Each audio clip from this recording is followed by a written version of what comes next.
1956. Après 2 glissements de terrain et plus de 27 morts, la mine Betty, en fonction depuis 1933, ferme ses portes. Connue à travers le Québec pour sa sombre histoire, la mine Betty, aujourd'hui appelée mine du Parquet, n'en est pas morte pour autant. Véritable morceau d'histoire, la mine rencontre plusieurs projets de relance avortés. Les mineurs déclarent encore aujourd'hui, ce qui se passe en dessous doit rester en dessous. Certains croient que les mines pourraient être maudites, voire hantées par les esprits de tous ceux qui ont perdu la vie.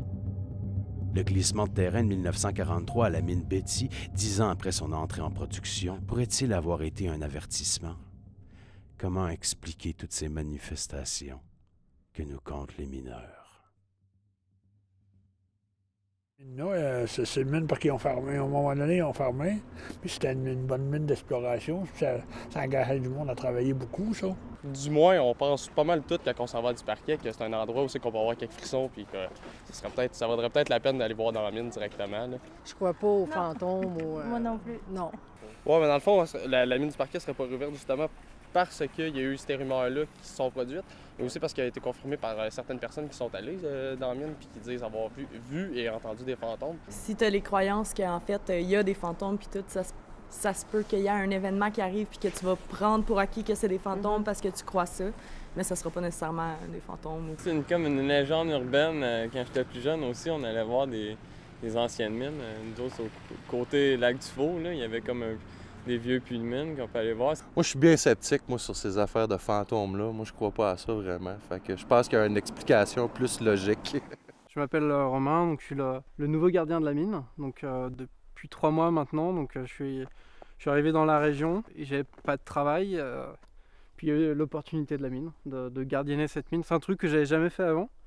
On est très seul. Et quand il y a des gens qui viennent, on est obligé de leur dire de partir. Donc on est encore plus seul. Donc, comme vous voyez, là, c'est le bâtiment principal. Là, il y a la grande cheminée, la petite citerne. Donc ça a été fermé en 1956. C'est encore un site dangereux. Hein. C'est pas pour rien qu'il est fermé au public. En fait, les infrastructures tombent un peu en ruine et du coup, on est obligé d'empêcher les gens de venir. Il y a des petites histoires de fantômes. Notamment, en fait, tout ce qui s'est passé en 43, en 46, tous les accidents. Il y a beaucoup de gens qui disent que c'est des histoires de fantômes qui seraient venus ici pour chasser les mineurs, en fait, tout simplement. Je connais pas l'ancien gardien. En fait, il est décédé peu de temps avant que j'arrive. Et c'est comme ça que j'ai trouvé le travail, en fait, tout simplement. Je l'ai remplacé. Je sais parce qu'il y a tout le lot de rumeurs qui va avec ce travail. Tout le monde m'a dit les rumeurs fantomatiques, etc. Donc les gens disaient que c'était un Dumoulin. Donc a priori, l'ancien gardien était un Dumoulin. Et j'en sais pas plus que ça. Je le connaissais pas plus que ça. Mais pour comprendre l'histoire de ces mines, il faut s'intéresser à l'histoire de Rouyn-Noranda. Le premier homme à fouler en solitaire la région est un prospecteur de la Nouvelle-Écosse, Edmund Horne. Il s'aventura sur les rives du lac Ossisco pour la première fois en 1911 et découvrira les multiples richesses de la future Abitibi-Témiscamingue. Le premier magasin général, lié à l'importance de la ruée vers l'or à cette période, fut construit en 1924 par M. Dumulon.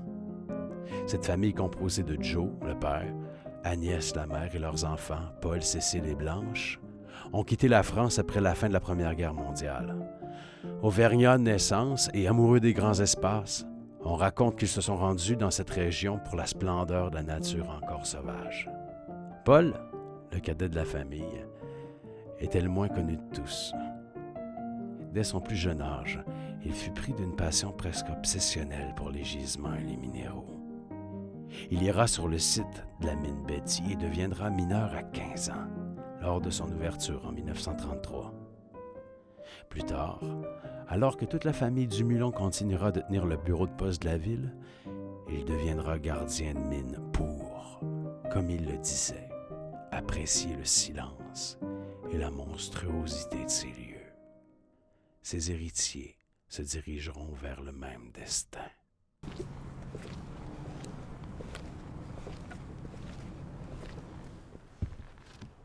J'ai été affecté à l'enquête sur la famille Dumulon suite au décès du dernier descendant de M. Dumulon. On a été choqués d'apprendre que cette famille-là avait une petite peur des mines, avait une certaine peur des mines.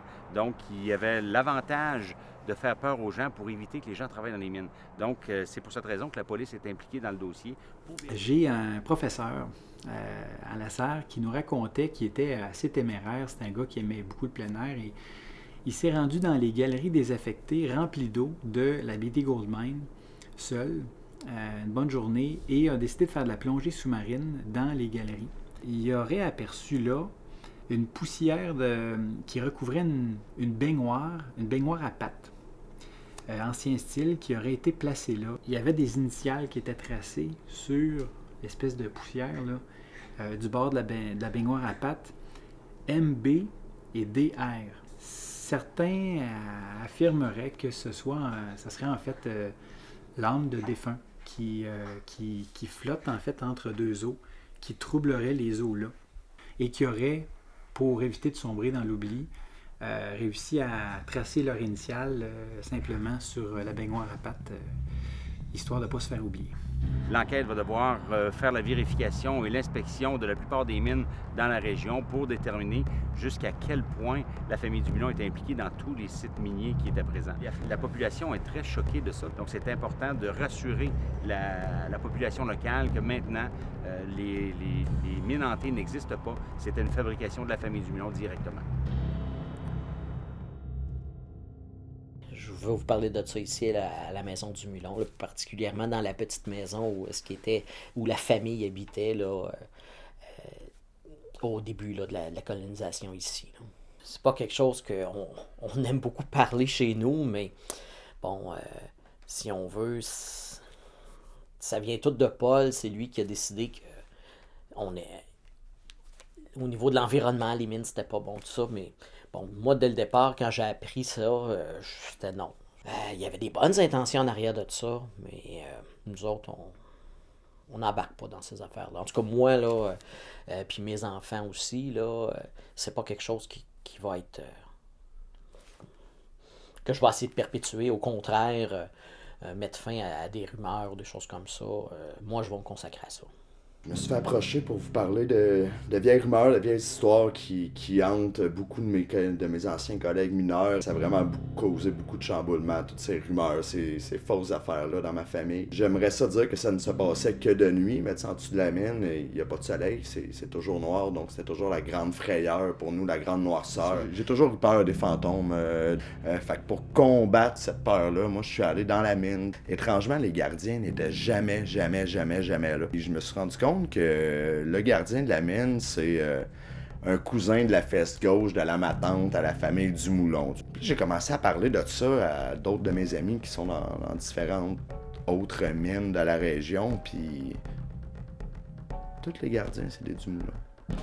La façon dont ils procédaient pour faire peur aux gens, c'est que la nuit, quand il y avait des quarts de nuit, il allait déplacer des choses dans la mine sans que les autres personnes qui travaillaient sur place s'en rendent compte. Paul n'a jamais été soupçonné étant donné que lui-même jouait le jeu, c'était son propre jeu. Là. C'est peut-être noble de la part des gardiens de vouloir empêcher une exploitation sauvage, non contrôlée des ressources minérales avec les conséquences de pollution que ça emporte. C'est très noble. Et d'ailleurs, les mines modernes actuelles tiennent compte aussi de cette vision. Donc, dans ça ici, j'ai des lettres qui nous ont été écrites, en fait, à mes sœurs et frères. Il y en a une ici pour moi où est-ce qu'ils m'incitent à embarquer dans ce stratagème-là. Moi, j'aime bien venir me ressourcer ici, là, avec la famille. On ne peut pas non plus se débarrasser des mines. En Abitibi-Témiscamingue, c'est un gros vecteur économique et c'est nécessaire. À mon sens, c'était pas le choix, la décision la plus judicieuse de vouloir faire cette espèce de militantisme très engagé et extrémiste. C'était peut-être plus d'essayer de réfléchir moins à une répression et plus à une prévention autour de l'environnement. Imaginez-vous, vous êtes dans une mine, il fait noir comme dans le cul d'un ours. Imaginez-vous que ici, c'est un gros mur de pierre toute noire. Le gardien se mettait un drap noir par-dessus lui. Il se promenait comme ça.